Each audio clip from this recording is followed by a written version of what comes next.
Well, Coach Eastman, thank you so much for joining me here today. And I'm excited to talk about your career in basketball. And you spent a lot of time in the NBA and won a championship.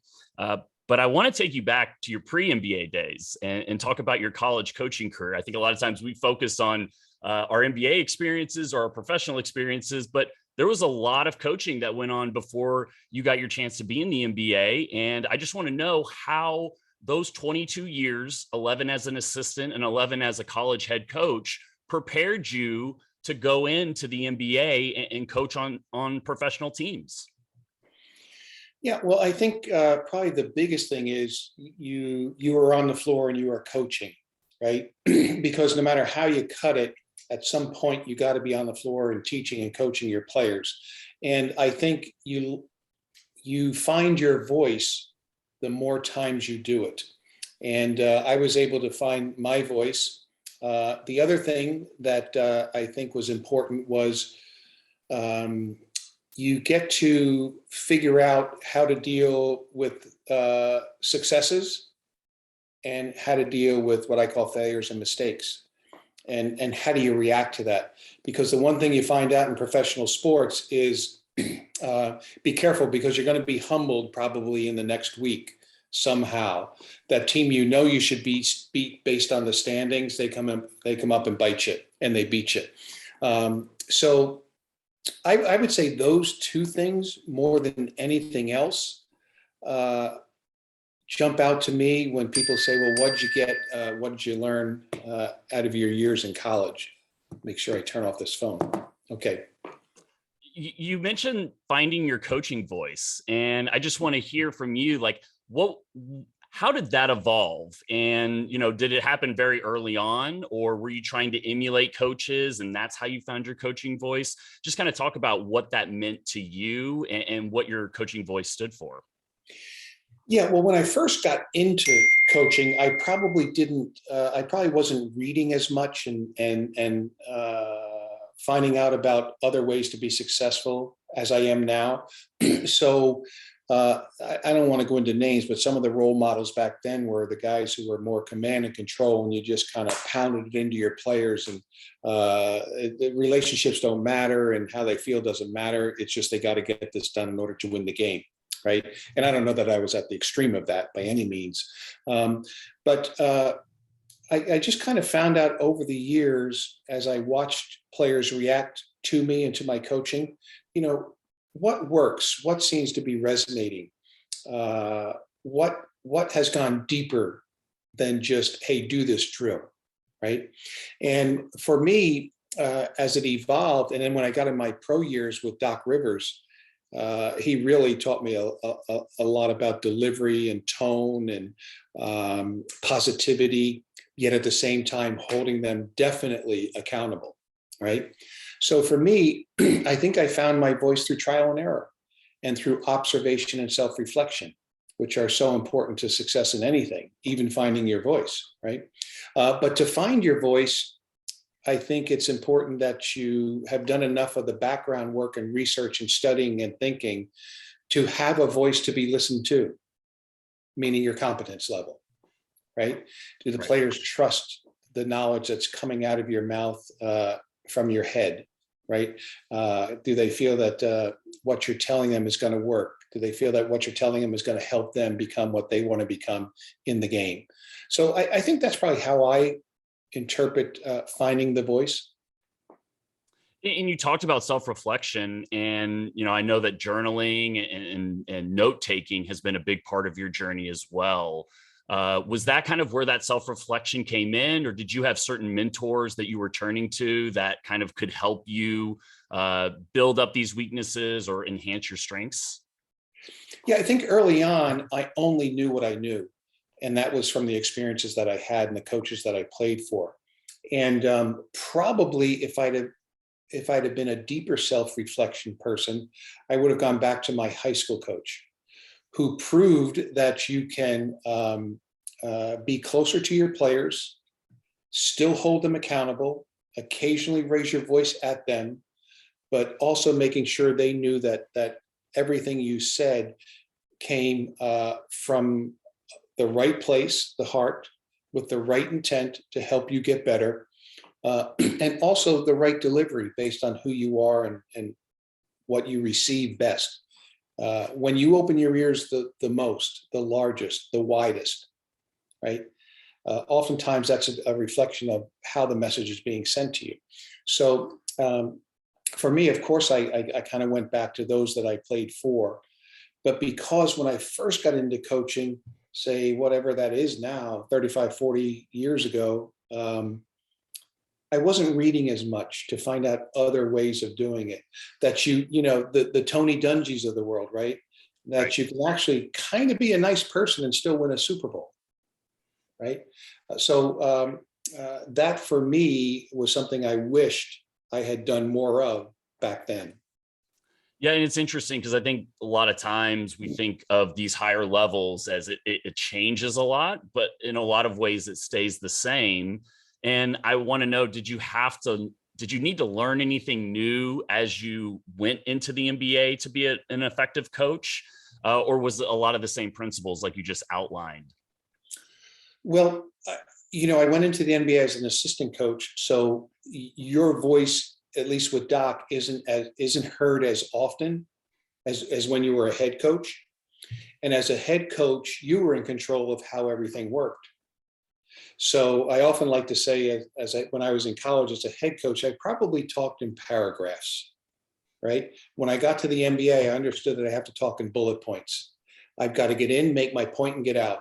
Because Doc used to always say to us in meetings, never let the players sweat dry, because once it dries, you've probably lost them, right? So he wanted us to get in and get out. And if you had to go deeper into that, you occasionally could sub a guy if you needed to, right? But other than that, basically what he was saying is know your stuff so well that you can actually transmit that knowledge in fewer words than many other people could. It's a great lesson for any young coach, or really any coach for that matter. And you've brought up Doc Rivers, and this is who you worked under with the Boston Celtics when you first entered the NBA. And just tell us what it was like to work for Doc Rivers during that time. Every day you learn something or you heard something new.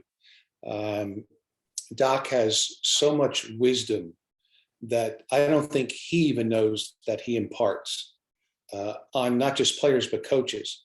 I would always keep a notepad with me in my pocket, because inevitably he would say 2 or 3 things, if not more, that really were nuggets of wisdom, right? And it may not be just a teaching point on an X and O. It could be something else about just the concept of becoming successful, developing, improving, right? Growing. So for me, it was almost like a constant grad school class of how to lead and how to coach. Yeah, I can imagine. And I've worked for several coaches similar to that, where it was like every staff meeting, that there's going to be 1 or 2 nuggets that, even if it's just a short 30-minute meeting, you can take away and file away. And you talked earlier about accountability and establishing accountability on a team. And I want to know how the coaching staff in Boston established that accountability among the team, or was it something where you had to empower the players to establish that accountability? Well, ultimately, for it to work, there has to be self-accountability, right? Being accountable for your own actions, words, failures, mistakes, successes, all that sort of stuff. But I think there's a word that people don't talk about that is really, really important and actually has to precede accountability. And that word is clarity. In order for us to hold people accountable, they've got to be clear as to what they're being held accountable for. And for us, it was that role that they played, right? You being in having a football background, I've had the opportunity to spend some time with Nick Saban. And one of the things he talked about was how with each position, he had 3 to 4 to however many bullet points of, you have to master these things to have a chance to be successful at your position, right? So you can be held accountable because the player knew exactly what was expected to be the best he could be, and him being out there on the field if he's a left tackle, right? If he's a safety, whatever the case may be. So for us, we did it through the definition of roles. And Doc would actually circle the guys up at midcourt.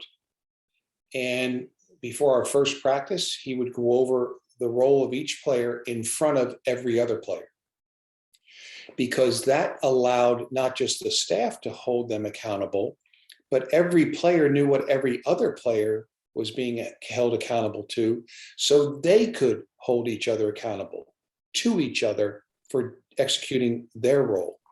So no question, they had to know what they were being held accountable for first. And that's what we did. And then you can't be afraid to hold them accountable. Now, how you do it, your delivery, your tone, where you do it, those are all important ingredients for them to receive that message of accountability, right? And to understand what they need to get better at. So that's kind of how we did it. You probably read a lot as well, and there are some books you read and the words are so big and the paragraphs are so long, and at the end of it you say to yourself, well, I'm pretty smart, but what did that person just say?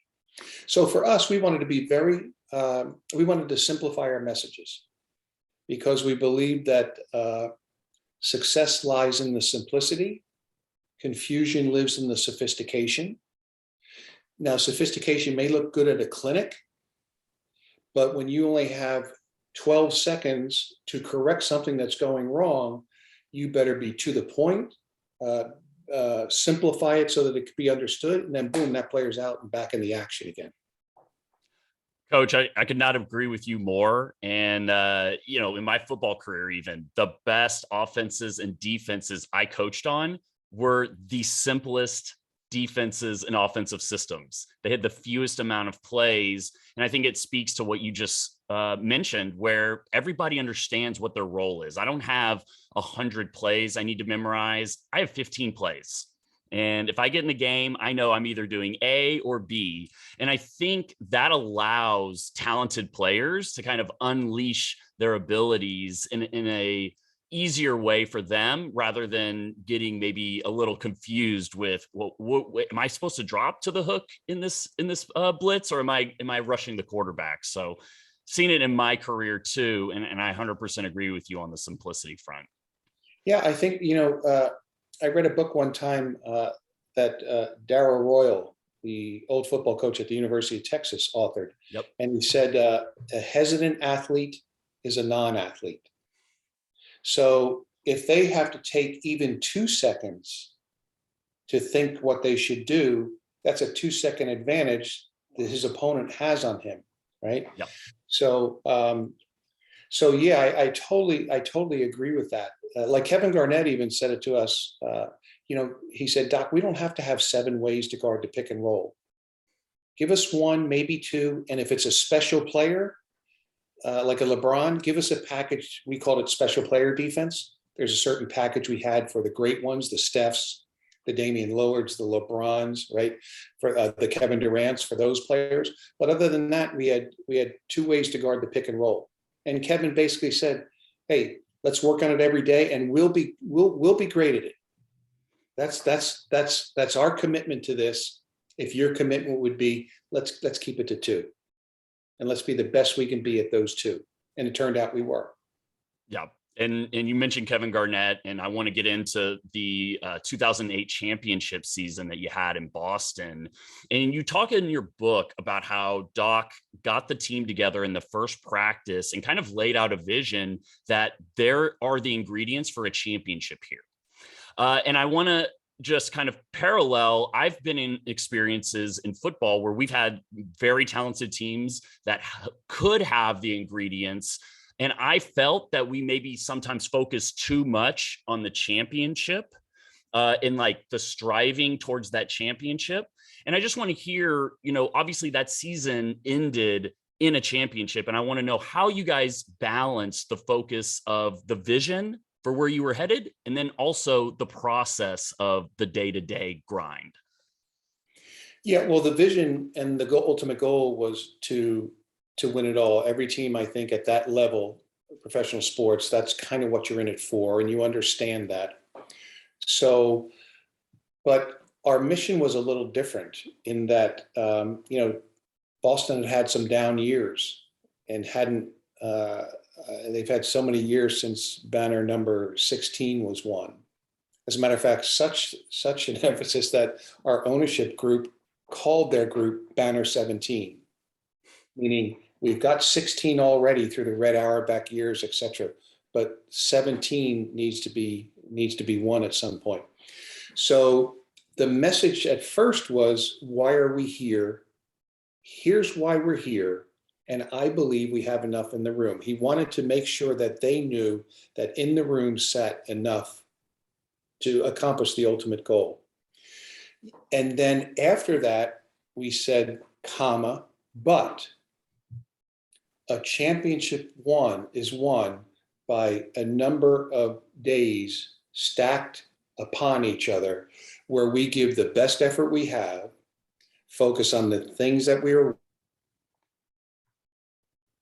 is, so that when we get to that point, we will not only be ready for it, but we will be prepared for it. Many teams are ready for it. Hey, we made the playoffs, so we got to play at Toronto, our first two games. So we're ready to get on the plane. We're ready to pack our gear and get there, and we're ready to bring our whatever we bring on a road trip. But are we prepared to play Toronto? And the preparation, as Doc explained to our group, took place in the daily, at times boring, but no question needed things that we did every day.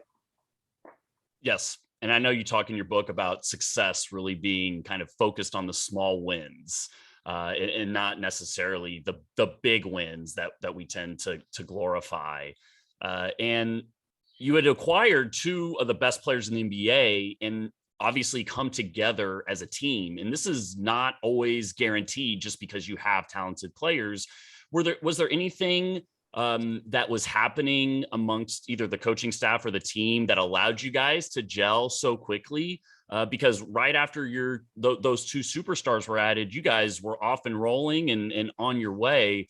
What do you remember about the way that team gelled? The key for us was fit. Whoever we were going to bring on board had a fit. Now, to some, Kevin was a no-brainer, right? Because he was so good. But Kevin brought more than his talent to the Boston Celtics. There's a lot of talent in the NBA and in the NFL that play on losing teams. So my belief and the way I express this is by saying that, championship teams don't want players with talent. They don't. We didn't want players with talent. What we did want was talented players. And the difference in the word talent and talented is the spelling. With the players we wanted, the talented ones, there's an E and a D at the end of that word. And for us, that stood for an extra dimension.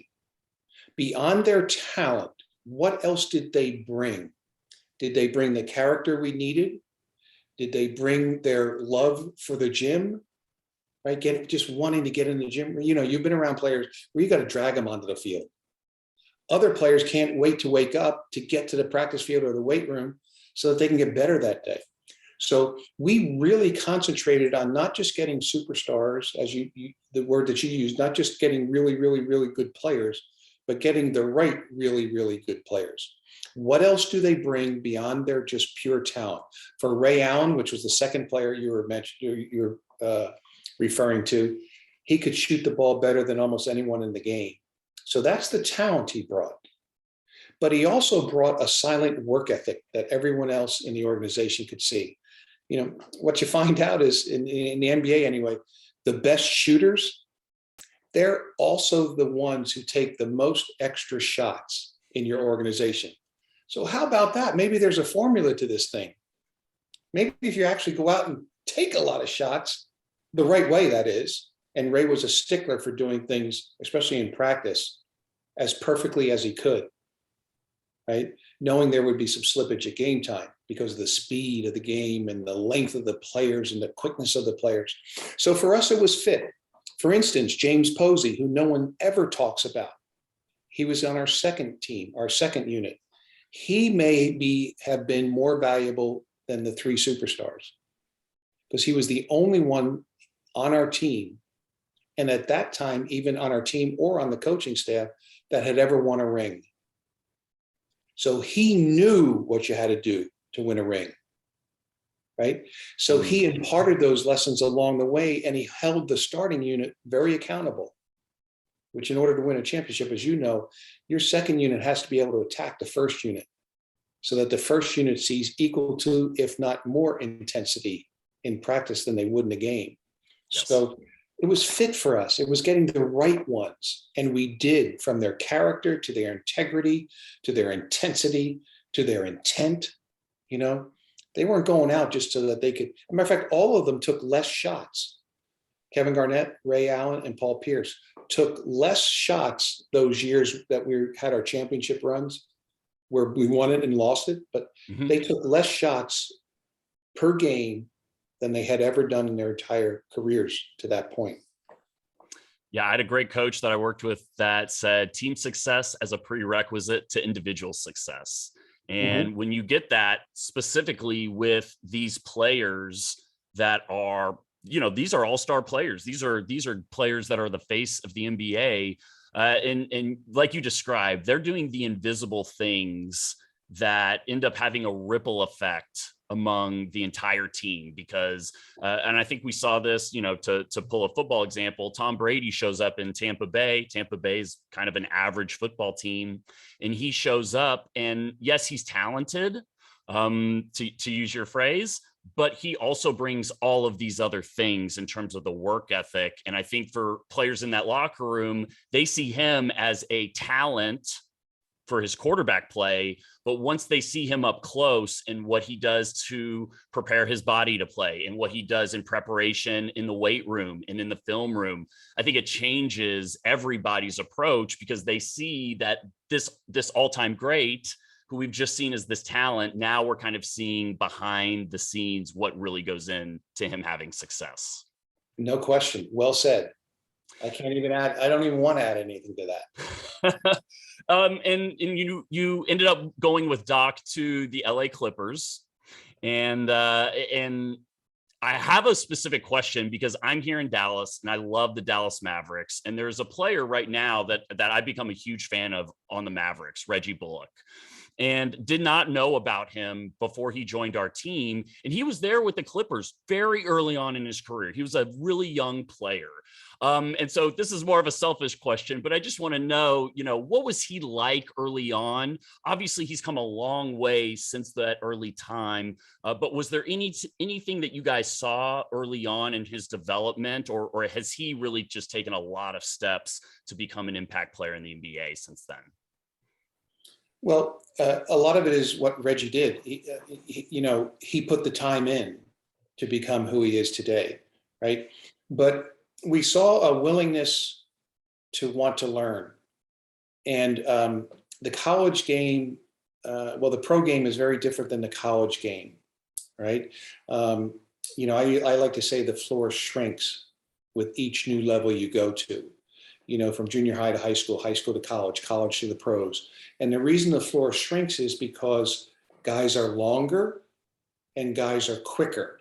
So the gaps and the openings you saw in college, they close up really quick in the NBA. It's a subtle, small thing, but very impactful. So you have to kind of learn the level. And I always thought that Reggie was one who was open to learning, right? And, sometimes young people aren't. They come into the league as know-it-alls.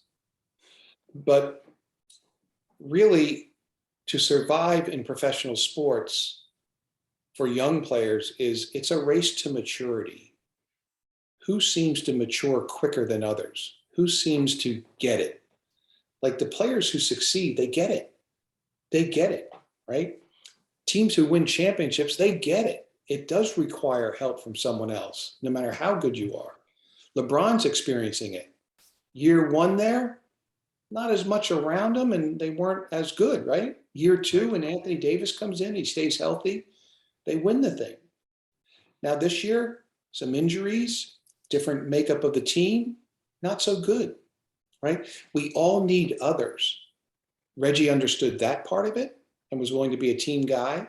And he also understood that, Michael Jordan said this to me one time. We were together in Santa Barbara at his camp. And part of his camp was he brought in the best college players in the country to work out together while the little kids camp was going on, like during the day.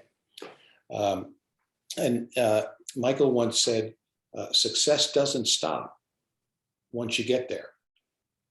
Reggie was a successful college player at Carolina, but it doesn't stop. Like staying at that level doesn't cut it at the next level. So I think those are the things that we saw in him. And he's just really continued to hone his craft. Absolutely. And, you hit on something there that I think is really important. And I had mentioned to you before we got on here today that I'd recently written a book, Finding Intangibles. And I think a lot of it came from this idea that a lot of, if you're talking about an NBA player, whether they're drafted or just at training camp, like everybody has that talent, but it's these other things that separate them. Specifically, when we're talking about pro sports, you're about to sign a multi-million-dollar contract. Do you think that you've made it, or do you think that the work is just about to begin? And I think my whole desire to write that book was finding those players that once they signed on that dotted line or once they committed to a school, that is when they really kind of doubled down on their work ethic and their desire to push further, versus, that fixed mindset of just thinking that, okay, this is the result I wanted and I'm done here. I'll just coast the rest of the way. Yeah, I think, like once a player is actually signing his contract, the question we ask is, when do you actually become a pro? Well, once I finish my signature. Okay. When do you start becoming a professional basketball player? They don't know how to answer that. And that's when they hit the floor for the first time with the coaching staff and the rest of the teammates, right? Which means you're starting a new level, right? Which means what you did in the past got you here, but doesn't necessarily keep you here and keep you here for a long time because you're improving. So as simple as that concept is, it's easy for them to remember. Okay, I really became a pro when I put the last letter of my name on this contract. And I become a professional basketball player that time I hit for the first time the wood with the people that I'm going to be competing against and learning from. So, which connotes to us, hey, this is all new, right? Right. So, right. And with new means you have to learn. And we would talk to guys about all that. Yes. And you talk about this in your book. You talk about failure specifically. And just wondering if you can kind of share, I mean, your book is really great at outlining the commonalities of what the best of the best did and what you saw in your career.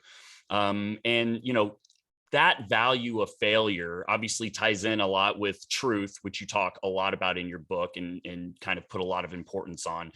Talk about kind of like how you get those players to understand that value of failure, where they may have had a tremendous amount of success, very little failure at the previous levels.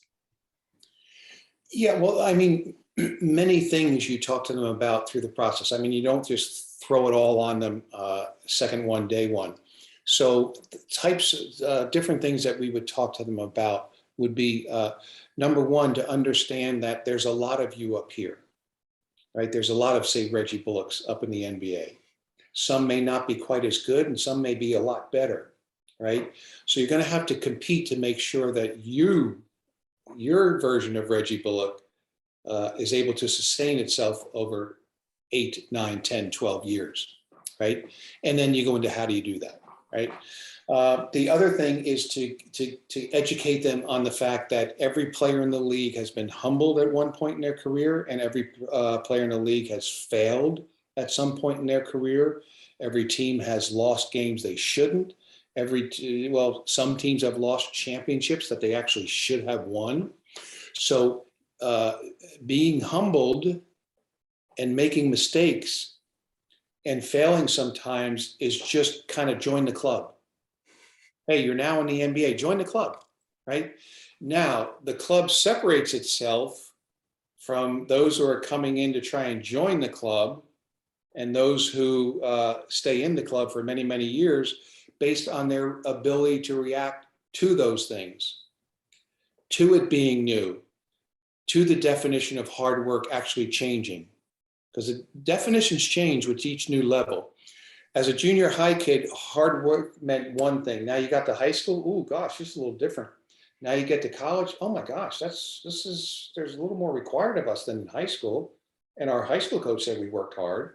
Now you get to the NBA and you've got Kevin Garnett, Paul Pierce, Ray Allen wanting to win a championship. And all of a sudden, their definition of hard work that you need to be redefining for yourself, it's way, way different than what it was in college, right? So for us, failure was part of it. So we asked our guys, how are you going to treat it? How are you going to react to it? Is it going to stop you or start you? And some players, it stops them for the next 3 minutes because they've made 2 turnovers in a row. So all of a sudden that's in their heads. And for the next 3-4 minutes, they're not the player that we drafted or signed. Other players, it starts them. You know, it gets them revved up. Like Kevin Garnett, I ain't doing that again, right? Do you treat it as devastation or education? Which one? Some people do treat it as devastation, and it devastates them for a game, 2 games, 3 games. I know coaching friends who sometimes 2 losses, 3 losses in a row can really knock them back, right? They don't show it to the team or to the public, but it does show in some way. It may be that the team and the public can't really see it, right? Others treat it as education. Hey man, all right, it happened. I'm going to learn from it. What did I learn? And with what I learned, did I learn it well enough that can I keep it from happening again? That's when you know you've really learned. And then you've applied the knowledge that was acquired through the learning process.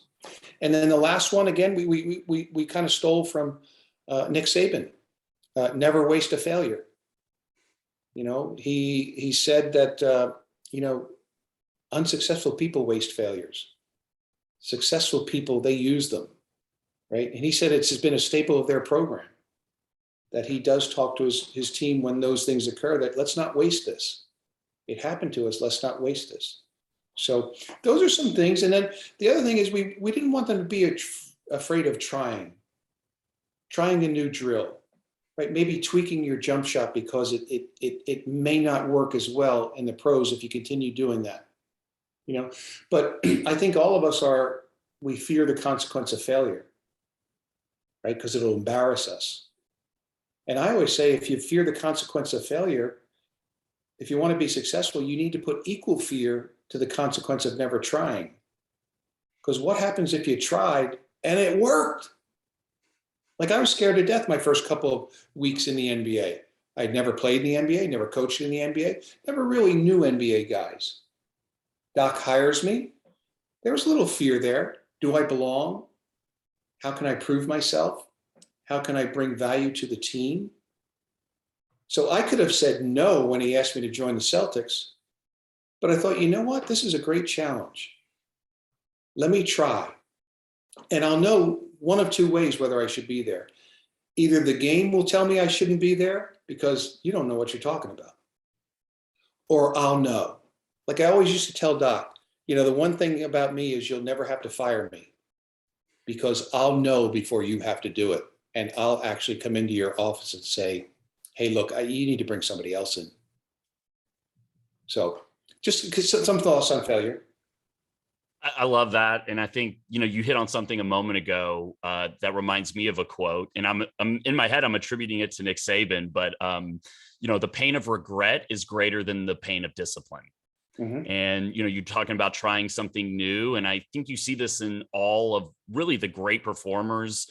And two that come to mind are Kobe Bryant and Larry Bird. And we just talked about failure for a few minutes, but I think this also reflects in how you handle success.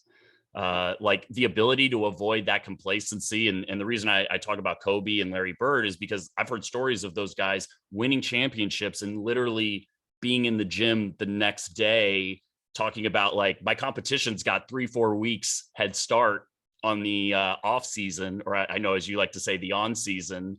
And that was their mentality, and that's what drove those guys to be great. It was the ability to not only take that value in truth and value in failure, but it was also to do the exact same thing in success, and not rest on that success, continue to drive forward. Yeah, I think ultimately, like everyone would always ask me when I speak, either in the corporate world or to a sports team, I often get asked a question of, like, was like Golden State or Cleveland or Miami or the Lakers, were they your toughest opponent each year? And I would always say no, they really weren't. So of course they said, well, who was? And I said, it's not who was, but what was. And the what was human nature, right? Because like you said, after our successes, human nature kind of pulls at us to, it's okay, you can turn that switch back on anytime you need to get back to that level, right? Or you have already arrived, whereas Michael has taught us previously that no one has arrived really. Success doesn't stop once you get there. So, so we were always aware and cognizant of whether we failed or we succeeded, to just move on to the next day and the next play, right? Because I think successful athletes and I think successful people in general, they do the best they can with where they are right now. And then once that is over, they move on to the next play, because you have to, the only thing the past should be used for is you have to learn from the past, not live in the past. If you live in the past, the future will come up and bite you, right? So we wanted to take care of today, but be ready to move on to tomorrow, because tomorrow becomes our new today, right? And Mike Krzyzewski talks about it all the time, this concept of moving on to the next play. Yes.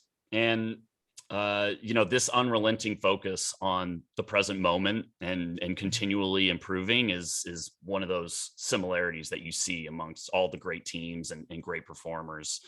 And I want to dig in real quickly, just the keys to building a championship team. And I think a lot of times, especially in our society, it's, oh, well, you have to get talent. Obviously, I know this is a big part of your book. I wrote about this as well. I called it the talent paradox, where talent is essential to success, but success is not determined by talent. And you've talked specifically about values and people. And I know you talk a lot about these values in your book, and you have 25 words you outline. But I just want to hear from you, kind of like, what constitutes building a winning culture? I don't want to use the word culture because I think it gets thrown around a lot and we don't define it specifically, but you've talked about values and people, and just kind of talk about how that impacts building a winning team or a winning culture. Okay, I'll make you a deal. I'll answer that question if you repeat one more time. Talent is essential to success, but the talent paradox. Talent is essential to success, but success is not determined by talent. Yeah, I like that. So there's a poem there because I'm writing it. Yep. I'll send you a copy of my book, Coach. Oh, wow. All right. I think I got that.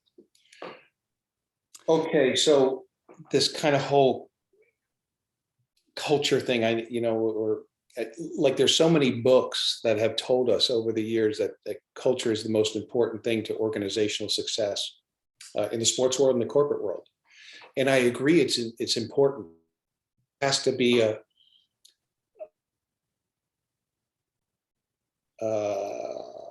way and environment with which we come in and do what we do to become successful at what we do, right? So I get that. But to me, culture is almost third on the hierarchy to team success. And so that begs the question, okay, if that's third, then what's one and two? And it's what you mentioned. I think number one is the values that set you apart, right?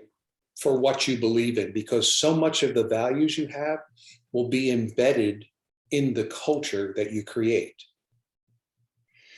And then the second most important thing are the people, because, and the reason values are number one is because you will hire based on your values. But I don't want people to mistake this. We don't want to hire like thinking people because we want diversity of thought. We want the devil's advocate. We want the person that always questions, provided they do all of that with respect, right? But we do want like values people. Like if, my guess is almost every company and sports team probably has in some way or fashion, they may use a different word, integrity in their value system, right? So why bring in someone who's known in the corporate world, let's say as a cut corners person, a person who's going to maybe have, if he has to tell a couple of lies to get the sale, get the client, they're willing to do that. That won't work in the long run. So our values determine who we hire. Our values also are a main ingredient to our culture that we create. But the people are so important because you can have a great culture, but you bring in just the wrong people. Those people will take that culture down. I can tell you the reverse is true as well, because we experienced it with the Clippers. You can have somewhat of a toxic culture, and there were some issues when we took over from the previous leadership regime, right, with the Clippers. But they had some good people in the organization, right? So they were able to, like they won 50 games one year. They were able to kind of keep things afloat, even though everyone was walking on eggshells and they dreaded coming to work sometimes. But because they were such good people, they could kind of keep things afloat. So in both instances, the common denominator is the people.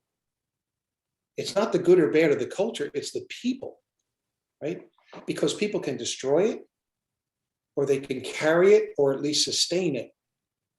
So that's why I say that the values of the people are so important, and to not only look at the culture when you're defining how to put together a good organization in the corporate world or a good team in the sports world. Yes. And, you know, it's interesting. When I wrote my book, I wanted to write it on culture, but I didn't want to use culture in the description of the book. And I specifically talk about people become your culture. And so I wanted to write a book kind of similar to what you just described of this is how you create the culture without ever mentioning culture in the actual book. Because I agree with exactly what you just said, is that there's a ripple effect that occurs from both good people and bad people. And we understand like the constitution of any team or any business endeavor, you're going to have probably both. But like if you have more of the good people, it kind of creates a greater ripple effect in a positive manner. And, you know, exactly to what you just said, if these are the values that you want to create in your culture, you can't just put them on the wall. They have to actually be exhibited in the actions of the people that are there day to day. So I love how you said that in your book, and just wanted to touch on that. Yeah, I think that gets back to that word fit. You know, who fits your organization? The best way, well, first of all, you create your culture. The best way to sustain the culture, hire culture. Hire culture, right? Yeah. Not same thinking people. I'm not talking about that, because we do need that diversity of thought in order for us to get to the best answer, the best solution, the best choice that we can, right? Because we need to see all sides. But and that's what we did when we put this Celtic team together. We traded for culture, right? We didn't trade just for players. So meaning, hey, they can fit here. They fit with the role we need them to play, and they fit within the organization that we've built. Yeah, I love that, coach. And that's a perfect way to kind of describe it. Yes, it's the system fit, like they have to play a certain role, but also, like you said, they have to fit the culture. And especially if you are trying to strive to do great things. This was awesome, coach. I really appreciate it. I'm going to get you out of here on one last question. Yeah. And I'm just curious, you've spent this whole career coaching in college and in the NBA. And I'm just curious, are there any current players or teams that you follow, or maybe like young coaches that you really enjoy following right now? Oh my gosh. I mean, I read every day about some coach. I have already listened to every college coach's press conference that has just been hired, because I want to get a feel of why the athletic directors hired that person, because there's commonalities that shine through. And then I also want to get a feel of what's important to that coach. So I'm constantly, two things. I just took a break from speaking for about 3-4 weeks, and my wife and I went away somewhere, but I brought like 20 books with me, and two of them in particular was the brand new one on Coach K, written by Ian O'Connor, and the other one was on Dabo Sweeney and how he built Clemson football, by Lars Anderson, I think. I might have that name wrong. Anyway, so I'm constantly studying. So there's no real one person. I just got back from talking. I was down with Florida football and Billy Napier, and obviously had some time to spend with him and learn even more about him from what I knew when he was at Louisiana. So I'm constantly trying to learn from coaches even today, because the one thing you're doing in coaching is you're probably leading in a really competitive environment, right? And an environment Yes. that is changing all the time, especially so over these last few years. So how are they doing it? Like what's important to them? Why are they successful? So I can't give you one or two. That's okay. That's okay. It's a great answer. And, as I mentioned to you before, that's why I think your book fits perfectly into that. Sports and any high performing business, there's so many similarities, and really essentially they're the same. And I think you outlined a lot of that today, Coach. And once again, thank you so much for joining me, and really appreciate the conversation. No, my pleasure. I like what you're doing in terms of getting so many different people on, so that they can share some of their experiences and maybe some of the wisdom they've picked up over the years. And, ultimately, a lot of these podcasts, especially yours with what you're trying to do, it's really in the realm of impacting others. So congratulations to you for A, starting it, and B, other than this guest today, having some really good guests on. Well, I appreciate that, Coach. You're certainly one of the guests that stands out, and I appreciate you acknowledging too. As a football coach, I read a lot about other football coaches, and I think even now, more so now, I'm interested in seeing how others in other sports led their teams, because it may not parallel 100%. But I think that there's always something that you can pick up, even if, you're talking about a 5-man basketball team versus an 11-man football team. So, No doubt. Yeah, no doubt. As a matter of fact, I have it on my desk, but and this happens to me sometimes. I buy a book when it becomes popular, and it sounds like I might want to read it, and I put it on my shelf, and I forget to read it because I find other books. So I'm reading one that was written in 2015, I think, from a soccer coach over in Europe, Alex Ferguson. Oh, Yeah. Are you familiar with Sir Alex Ferguson? Well, I'm getting familiar with them. Okay. Yeah. So He is awesome, Coach. is He's he? awesome. You're going to really enjoy that. Yeah, I'm not sure if I said this on this podcast or not, but I when I get done reading and go back over books, I can tell I liked it by the number of highlights and notes. And I just started. So what page am I on? 126. So I'm just getting started, and there's already a bunch of highlights. So I know this is going to be a good one. Yeah. Coach, you and I are very similar in that respect. I've got so many notes over here stacked up from podcasts I listen to and videos I've seen and books I've read, and really cool to kind of get you on here today and just pick your brain a little bit. And I appreciate you teaching me some things. No, my pleasure. Thanks for having me on, and keep doing what you're doing. Appreciate it. Thanks, Evan. Thank you.